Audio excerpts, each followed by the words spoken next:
Hello, and welcome to the Imposter Syndrome Network podcast. This is where everyone belongs, especially if you think you don't. My name is Chris Grundeman, and I'm here with the always absolutely amazing, astounding, and awe-inspiring Zoe Rose. The introductions just get more ridiculous, but hello. It's alliteration with A's, so it's alliteration of A's, which I think is like doubly cool.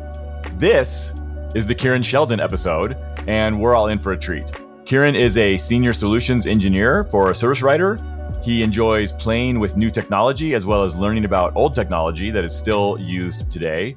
His focus is mostly around virtualization and storage, and he's a drummer, a blogger, and a Tech Field Day delegate as well. Hi, Keiran. Would you like to introduce yourself a bit further to the Imposter Syndrome Network? Thank you for having me. I am Keiran's imposter. Just filling in tonight. No, I am Keiran Shelden. I definitely suffer imposter syndrome, and that intro, Chris, pretty much sums it up very well. The only thing I might change is that I'm a senior systems engineer. Not that probably makes too much of a difference really in my role, because my role covers a lot of different aspects. It's not just engineering for infrastructure, which is what I spend most of my time focusing on. So I do a lot of building out data center side of things. So I'm building out the networks of virtualization, but also designing that equipment before it goes in. So yeah, I guess solutions is one of the titles in there. But yeah. So I'd like to start today with your decade as a VExpert. I'm sure that many of our listeners will know what a VExpert is, but I'm also convinced that many will have no idea what that means at all. Can you tell us a little bit about what a VExpert is, how you become one, what all is involved, and maybe what it takes to maintain that status for the 9 or 10 years that you have already? So the VExpert program was created to be able to provide a avenue for supporting and promoting people within the V community that are writing blogs, creating content. The VExpert program is an application-based program, so you apply to be part of that program, but also if there are VMware employees who see that your content, they can also apply on your behalf because they find that they need to promote you and think that you deserve a award for the content and the contributions that you are making to the VMware community. So I've been a VExpert for 10 years. I've actually didn't make the program at the start of this year, but they have a couple of years ago, they brought in a half-yearly application round as well. So if you don't make it within the first half of the year, then you can be part of then you can reapply again and be part of the second half. So within that, this particular year, last year was a very busy year for me. So I wasn't able to provide or produce much content. Actually, I don't even think I wrote a single blog post in 2022. So with that happening, I ended up having fallen out of the program. But at the same time, it's a huge motivator in being able to bring you back into that program. And so I wrote another few posts of issues that I was having. Actually, I wrote a lot more around sort of Veeam. So it doesn't have to necessarily be specifically to VMware, but it's sort of aligns with the same concept. In the ecosystem, kind of. Yeah, within that. Still needs to be at least VMware. Like you can't go off talking about Nutanix or another company like that that's a competitor. You can talk about it, but you also still have to have VMware content. You can't just be a Nutanix person because, well, it's not related as such for VMware. Yeah. So they don't count it against you, but it doesn't count for you in the program. Correct. Yeah. Obviously. Yeah. So that's fine. And yeah, I've been in there for 10 years now. I actually started my blog back in 2013. And it's one of those things where it's sort of, I did it for quite some time and a lot of content being produced. And then it's just one of those things that's just sort of dwindled away and slowed down a lot. So it was a good motivator actually to have dropped out. It's sort of that coming back to the realization that you can't just stay in something because you're a veteran or something like that in that time, that you'll just roll over. But yeah, so yeah, 10 years now and managed to make that just having that half yearly one. So I guess 9.5 years really is the Yeah. Well, that's awesome. I mean, a lot of the folks we talk to on the show here have a blog. And I would say, I don't know, Zoe, you keep me honest here, but I would say 8 or 9 out of 10 people, when we bring up the blog, they kind of shake their head in shame and say, well, yeah, I have a blog. I don't really blog as much as I think I should. And in some cases, it's maybe false humility, but a lot of the time it's just the fact that, things get in the way. And so it sounds like something like this VExpert program really was that motivating force to kind of keep you engaged and keep you putting out content, keep writing down your thoughts that maybe you wouldn't have done without that motivation. Yeah, that's exactly right. Because we have like a Slack group, for example, and just that missing out of not being part of that community as much anymore is a bit of a motivator as well, because there's a lot of content that we were able to talk about. Just this morning, we were talking about different options for Red Hat Linux now with the changes they had recently. And so within that, those sorts of discussions happen, and you don't always get that sort of discussion. I guess it's kind of like the Tech Field Day community in a sense. You've got a lot of people from different areas that have experience using different product sets, whether it be security, networking, virtualization, storage. Everyone has got their own experiences. Everyone's got their own places that they have information to talk about and provide, and either an opinion or fact or something like that. But it actually helps build you up in your knowledge as well. But you're having those sorts of discussions. So yeah, there's certainly those little things in the background that aren't seen by the wider community, the wider public side, that help motivate you as well to sort of stay in a program like that. No, that's really interesting. I will admit I am one of those people about the blog not being the most up to date, because it is very challenging. So it's quite impressive that you've managed to, for your 9.5 years, sustain that, because that's most people's career length.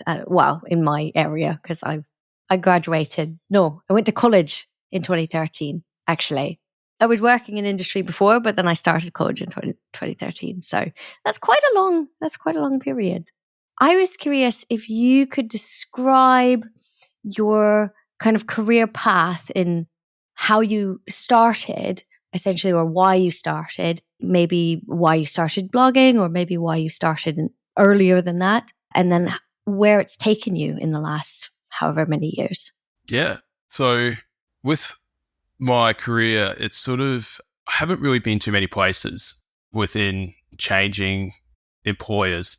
I had a few different random jobs to begin with. I was a football referee for a year, worked at McDonald's for 2 years, but then I started at the age of 50. I started doing a school-based traineeship, which meant one day a week I would go work in a school working on their IT systems. But at the same time, I was earning my certificate in IT. So it was building that up. And I then finished that in my senior year of school, and then moved and worked for 6 months selling PCs at a local computer store. And then after that, I actually went back into working in schools. So I ended up being a school technician. And from there, when I first started, they were in the process of moving from each school running their own domain and being separate to running a full state-based domain. So we all ended up having every school into a managed environment within the state. And when that happened, my experience or my education in computers sort of dropped a little bit, because everything that was locked down was from the top. So it was always, if I wanted to install like a printer or a domain control, because schools only really had one server, we would have to call the help desk. And then the help desk would do that process. And so there were all these little tasks that I was no longer able to do. And so building that out, I wasn't getting that experience. I wasn't able to continue building what I wanted to do in my career goals and that. And so I started moving around to different schools over time. And the last school that I was at, they were actually pushing the boundaries a lot in what they did IT-wise. So they were kind of the black sheep in the state, because they were doing virtualization. They were doing all these extra things that you weren't necessarily allowed to do in the other schools, because it wasn't managed, it wasn't controlled, it wasn't. And that was sort of my foot in the door with virtualization. And I just fell in love with the technology. And from there, I was actually I had been thinking for quite some time that I wanted to do some Macintosh blogs. That was kind of the one system I could use with freedom and that. And so I had this dream of starting that, and I never did. And as I started looking at certifications, I started learning more about, within those certifications, I started to learn more about the community, what was out there. just looking for resources and that. And I came across a website called Tech Exams. And on there, I started making friends on that. And they started sort of coaching me through the exams, but then also they had these blogs and they had all this content creation that they were doing. And just that talking with other members of the community got me to start a blog, and I started writing. I just started one day, set up a blogger account, which was free at the time. And from there, it's just kind of, I guess, blossomed for quite some time. And what I was doing, I was just putting thoughts down. But then I ended up, imposter syndrome sort of started to kick in partway through, and I'd find articles that were already written and sort of felt like I can't really write about that. So I was already done it. Like this, it doesn't seem like I'm putting out what I want to. And that's actually a fear that I've noticed a lot of people come across these days, is that something's already written, so why am I writing? But a lot of the community is coming out and saying, just go ahead and write it anyway. Because what you say versus the other person, what they've written, is going to be different. It's the content, sure, the actual topic itself and some of the things that happen in there might be similar, but what you write and your interpretation and the way it's built. So yeah, I do a lot within it. I have that as well still to this day, that I just find articles I want to write about, but then it's there and it's like, I want to, but how's it going to come across? How's someone else going to read it? How's that? Yeah. So, but that blogging side is certainly something that I'm really trying to pick up again, because it is an expression. It's led to bigger things like Tech Field Day and that. So yeah, I've seen a lot of other people with their careers expand from there, from being able to just the content they write and the way it comes out and the way they go into detail. It's really made some big roads ahead for other people. Yeah, for sure. I forget now. I think conversations are starting to blend together in my mind, as they sometimes do. I forget if it was on the show or not. I was talking to somebody who was talking about, I think it was on the show, who was talking about a blog they put out. Actually, maybe it was a tool, actually, right? They'd written some software, actually, and they put it out there. And then based on kind of putting that out there into the world, some other company saw that and kind of came and swooped them up and kind of recruited them away. You know, not that that's going to happen every single time, obviously, but I think it's definitely true that, you know, showing your work and working in public can have some big effects on your career. But I actually wanted to rewind back a little bit. You know, you said in there that, you know, as you started poking around, you wanted to get a little more access, you wanted a little more permissions to play around and get deeper into the technology and things. And that when you kind of came across virtualization, that you instantly fell in love, I think is what you said, or something close to that. What was it? I mean, what was it about virtualization?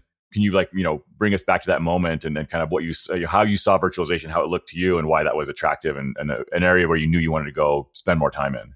Yeah, so I think one of the things was the actual technology itself, the vast array of options that you could do with it, because you weren't necessarily just touching a server platform. You expanded out. You're touching networking from a certain degree. You're touching storage from another angle. Like, there were all these different things and concepts that came into it. But I think it just really came down to a product that I understood. And I like to tinker. I like to find new products. Like, I'm one that I don't distro hop for my primary system, but I like to go test out a new Linux distro that's come out. So I will go out and find whatever's this week's latest Blend OS or Ubuntu or Pop or something like that, and I'll run that up. And being able to do that within in virtualization, just have one system and be able to place however many distros of that and test those and go through that. That whole concept was just sort of exciting. And this was back in 2011 that I started on this. Unfortunately, the school was running a couple of older versions, and there had been so many different changes, but just the way VMware was innovating at the time. And I know there's a lot more virtualization platforms out there, but they were kind of the key provider right then of a product that just could do so much. And it kind of was one that I struggle a lot with learning in products and that. So not necessarily products, but just the way that sort of technology works in that. So server OSs and that. To do exams, I still struggle to learn those concepts and be able to apply those to do the exams. But virtualization just clicked. There was just things that fell into place when I was working with it. It just made it so easy to understand as well. So yeah, those sorts of things just really stood out. It is quite some time ago, but even now, I'm still enjoying using the product, and it's become the main part of my role. to support. So I am moving into other avenues as well and spending a bit more time in backups and that. And a lot of my blogs are starting now be more backup related or data protection related.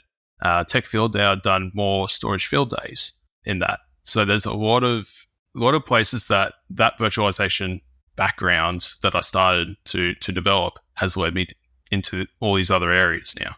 I wanted to touch on Tech Field Day, Delegate, because one thing that you'd mentioned prior to us starting, which resonated with me quite heavily, is imposter syndrome and anxiety being considered a Tech Field Day delegate, and then also being able to ask the questions in those live environments. I'm curious. I do have a question. I'm curious how, if Tech Field Day has been hugely beneficial for you, or it has been one of those things where it's like a constant battle where there's really good and then really fearful almost situations. Yeah, so my Tech Field Day experience, I think, touches on both sides of that spectrum. Of my first one was in 2018 in Boston, and that was Storage Field Day.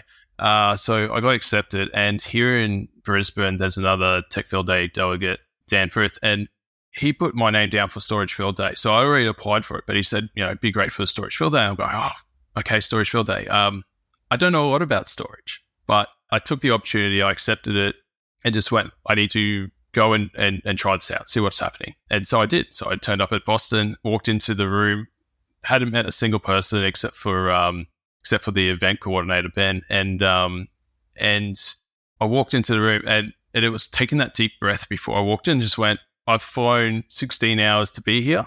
I need to take that step and be able to get into there. And so it was just that deep breath. I walked in, I just went and stood at a group of people. And within seconds, they all stopped what they were talking and introduced themselves. And just was very, very heartwarming to be welcomed into a community like that and become part of that family, which I think we'd all agree that Tech Field Day has become part of our family in one way or another. Just building those relationships and those relationships that continue to grow. And that was a good start, I think, to that. My fears had sort of dropped down again. And then we moved into Tech Field Day the next day, into the actual event.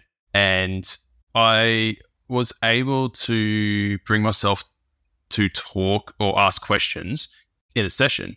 And that worked well for the first couple. And then my anxiety kicked in and started going, did I ask the right question? Was that the right way I brought it up? Did I word that correctly? Did they understand? Did they, all of these things just going through my head? And unfortunately, it then just started to play on me. And so my involvement in sessions started to drop a little bit.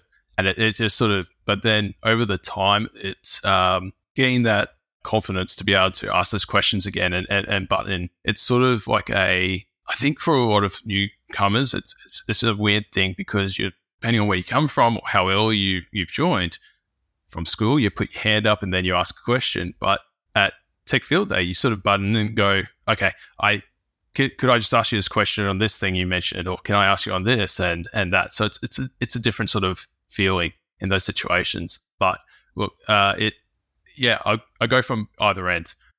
Through COVID, when we were all doing remote, it was a bit harder to sort of get in there because there's delays, there's, depending on where you're coming from, you've got 20 people in a room. So you've got one person up on your screen and try to jump in and that, it sort of made it a bit more nerve-wracking. But when we're all together at the event, we can start meeting the people that are there as well. You meet the presenters before it starts. And so you do feel a little bit more comfortable in doing that. So, but it definitely, my anxiety really heightens at that time.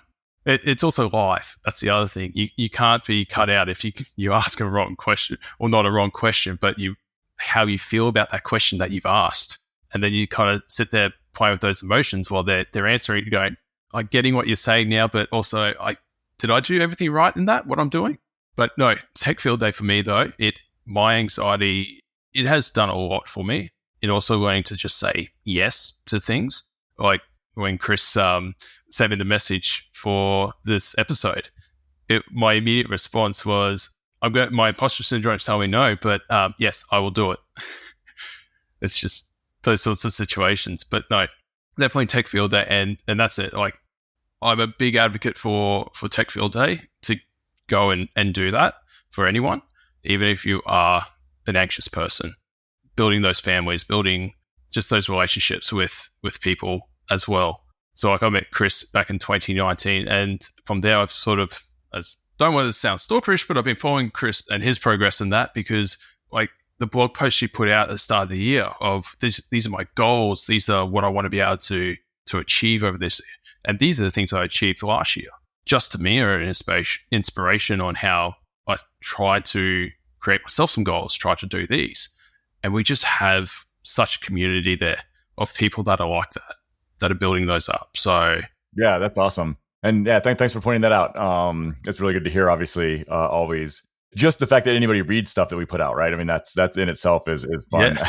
And if it can be meaningful and inspiring at all to anybody, that's amazing. And, I want to draw a comparison there, because I think, one of the things you were talking about with blogging or public speaking too, right? Or whatever you're doing, or any kind of, I recently read an article that said, don't call it content creation, because that's too corporate. What we're actually doing is art, so take that for what you will. But creating this content, right? And the idea that, oh, well, it's been said before, or something like it has been said before, or somebody's talked on this topic before. The comparison I want to draw is, as a delegate for Tech Field Day, it's similar. And what I mean is, at least for me, I get this feeling of I don't want to ask a dumb question. I don't want to show how ignorant I am by asking this totally stupid question live on the air of these presenters. But the reason those two things are related, I think, is just what you were saying, right? When you're writing a blog post, even if it's something that, 10 other people, 20 other people, 1,000 other people have written about, you are going to come at it from a unique perspective. And it's almost like the opposite of that, the other side of that coin. At Tech Field Day, when you're asking those questions, you get to be, the person who asked the dumb question, quote unquote, for everybody else who's watching, who has that same question, who doesn't know the thing you don't know. And it may be, a little stressful or anxiety inducing for you to kind of be the one who stands up and says, no, I don't know what you're talking about. This doesn't make sense to me. Like, explain that, please, a little further. And typically what I've found, after years of doing this, is that there's almost always a line of people behind you with that exact same question. And you were just the one, brave enough or in the position to be able to ask it and kind of get that out there. So yeah, that's all cool. That all resonates a lot. And I think as a lot of people know, Tech Field Day was the genesis of this podcast. One, because Zoe and I met there and decided to do it there. But also I had similar experiences where Tech Field Day in that community was, one of the first places where I got to sit around and talk to people who were like, yeah, I feel that way too. I had no idea that I wasn't the only one until I met these people in Tech Field Day. So anyway, all that's really cool.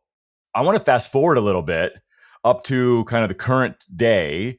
As you pointed out, you're a senior systems engineer at Red.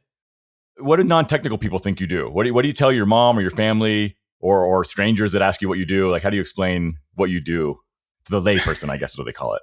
So this is something that I always struggle with. This is where my imposter syndrome kicks in a fair bit, is trying to explain what I do. And it's not just in those terms. There's a lot of times I also will restrict on getting too technical, getting into that detail, and I keep it high level. What I usually would say is I build networks and infrastructure. So what a customer might use to connect their email or to be able to log on and do certain tasks for their day-to-day, all of that, where that runs, I build those generally. And I kind of leave it there. If there's further questions, I'm more than happy to go into detail. But my imposter syndrome will kick in and just say, that's too much detail. Let's save that person from that. But really, what I actually end up doing is, my day-to-day, the way I would expand on that question would be that I sit down and I design and build infrastructure and support clients with their technology needs, their IT needs. So whether their computer is not working for the tasks that they want to be doing, or whether or not their entire network, so or providing their user accounts, building the rest of their technology stack that they need to use to get them to be able to do their job and provide the best for their customers. That is what my focus is. We have a whole team that we work with, so I mentor them the best that I can and work with the rest of our team to be able to provide those services and support them. No, that's very interesting. I think a lot of times when it comes to describing your career, it's always it's always a balance of where you want to express what you do, but then you don't want to feel like you're bragging. And it's almost like this weird, well, I want to tell you what I'm doing because I'm so passionate about it, but I also don't want to bore you. So it's like mixing that all together. At least that's how I feel when I present it. So I can definitely relate there. One thing I was also curious about is obviously you're in Australia, and I've known quite a few friends that are over there. And one thing that they face is opportunities as well as just, especially when it comes to things when you deal with physical technologies, the delays in getting it to you. So I'm curious if you have noticed any challenges specific to, because you're Australia based. Yeah. So one of the things that, again, Tech Field Day really stood out in those sessions is a lot of this technology that they're providing details about it or coming and presenting about. We don't necessarily evolve to a lot of those to be able to use a lot of that technology. We just never, some of it we've never heard of. We've never heard of these companies. They're not widely talked about because you've got your sort of standard stack of technologies that people will talk about. So Cisco, VMware, Microsoft, like they're your primary sort of companies that you hear all day to day. We hear about, but then you go to the more smaller niche starting companies, like if we want to talk storage companies, Tegile, Tintree, Pure Storage. While they're small companies to a degree, or some of them that have disappeared now, we hadn't heard of them over here, or at least I hadn't. It wasn't a name I had ever heard anyone mention until I was in the VExpert program, where then they sponsored or provided certain marketing material and stuff through that program. But it wasn't until going into a program with, well, I guess is mostly American based, that we start hearing about all these other companies. But from a local perspective, they're just not something that is widely known. But then we run into the other side where, yeah, you're talking to the physical. We had a situation where we bought a particular storage array from a vendor who put our location down at Sydney, which is 1,000 kilometers south from here. And so we had a situation where one of our nodes died and had to be replaced within 4 hours. It took more than 24 hours because then they eventually found that it was too far away from us. And the logistics in that and trying to get that provided in our local area to be able to do that was just thrown out. So we do get a lot of that we face those sorts of issues here as well, where it's just in the wrong location or just that understanding of how big Australia actually is. And I mean, it's very different. The way I see Australia versus, say, America, we're general land size, not including Alaska. Let's just talk the big mainland. We're generally the same, similar size. But the difference is we have our major cities, 5 of them, and then that's kind of it. Then a lot of stuff and just bare stuff in the middle. You look at the US, and the whole thing is just covered in cities right across. Yeah. What's the population of Australia roughly these days? So we're around 27, 28 million. Okay. So we're less than 10% of the US. Yeah, but like similar landmass. Yeah, that's wild. And it's that concept that just we find that, yeah, people just don't see that. They think Sydney and Brisbane are close together, or they think Perth and Sydney are really close. And that's completely the opposite sides. So we face that logistically as well. But for us, yeah, just hearing about other companies and other technologies and that is not something, yeah. I mean, it's getting better. We're hearing a lot more. And I think there's a lot more ways of hearing about it. There's a lot more people looking at finding YouTube videos like Linus Tech Tips or something like that, where they talk about companies. Tech Field Day is becoming bigger here as well. So we've got a lot more delegates coming from Australia. So then that's promoting, from there it branches out much further. Yeah, that makes sense. And that's interesting. I hadn't thought about the fact that, I mean, I guess obviously now that you say it, right, it's a completely different market for manufacturers and vendors themselves. So whether or not they're going to come advertise there or educate, and, if they're starting out, you wouldn't even hear about it at first. That's something I hadn't considered. And that's definitely interesting. Well, it is not due to the speed of light or the delay between the United States and Australia, but we have come to the end of our time today. Keiran, do you have any projects or causes or anything either that we have mentioned or haven't that you'd like to highlight for the Imposter Syndrome Network?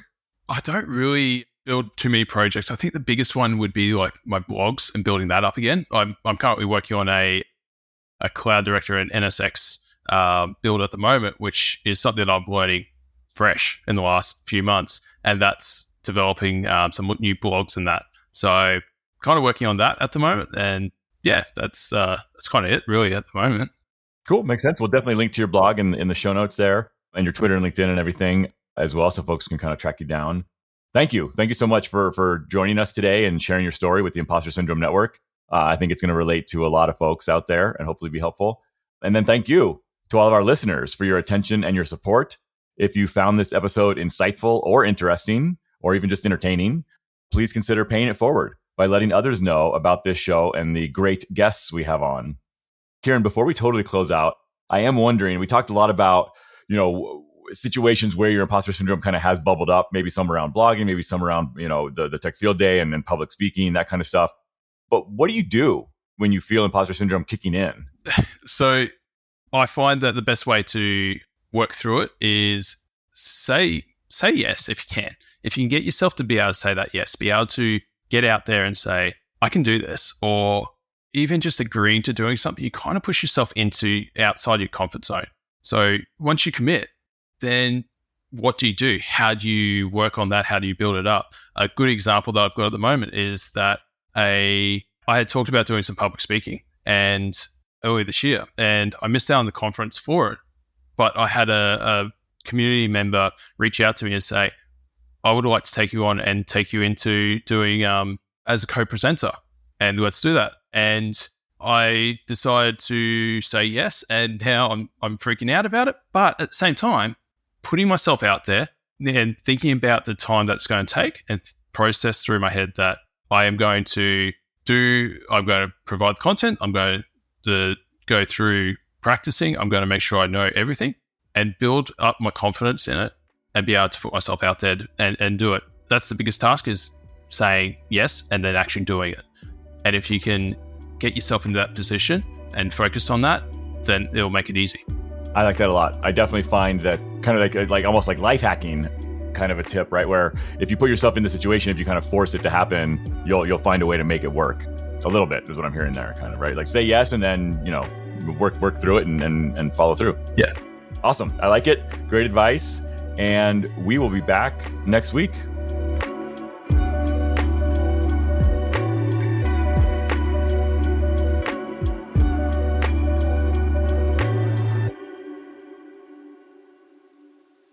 I wanted to touch on the tech field day bit, because one thing that's Mummy's mouse, sweetheart. Do you want the mouse? Oh, here's the mouse. Sorry.